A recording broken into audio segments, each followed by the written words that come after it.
প্রশিক্ষণ দিয়ে কর্মসংস্থান তৈরির লক্ষ্য নিয়ে গড়ে উঠেছিল জামালপুরের পল্লী উন্নয়ন একাডেমি। তবে জনবল না থাকায় প্রতিষ্ঠানটি চালু করা যায়নি আজও। ফলে প্রশ্ন উঠেছে প্রকল্প পরিকল্পনা ও বাস্তবায়ন নিয়ে।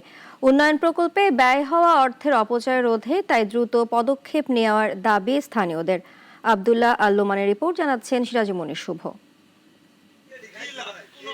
জামালপুরের মেলান্দহে 50 একর জমিতে গড়ে তোলা হয়েছে পল্লী উন্নয়ন একাডেমি। 131 কোটি টাকা ব্যয়ে নির্মিত একটি প্রতিষ্ঠান। তবে নেই কার্যক্রম, নেই জনবল। নির্মাণের 3 বছর পেরিয়ে গেলেও শুরু হয়নি কোনো কাজ। প্রশ্ন উঠছে পরিকল্পনার বাস্তবতা নিয়ে।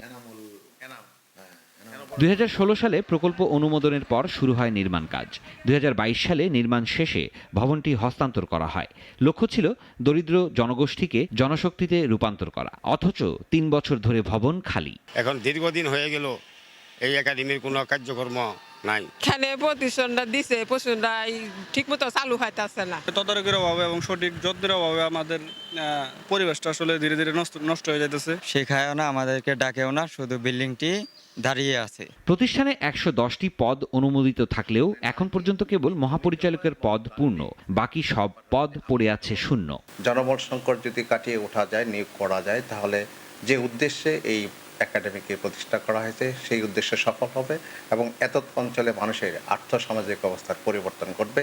প্রতিষ্ঠানটি চালু হলে নারীরা হস্তশিল্প, সেলাই, কৃষিকাজ ও ক্ষুদ্র উদ্যোক্তা গড়ার সুযোগ পাবেন। বদলে যাবে একটি জনপদের ভবিষ্যৎ। তাই দ্রুত ব্যবস্থা নেওয়ার তাগাদা দিলেন বিশ্লেষকরা। সিরাজুমনির শুভ, নাগরিক।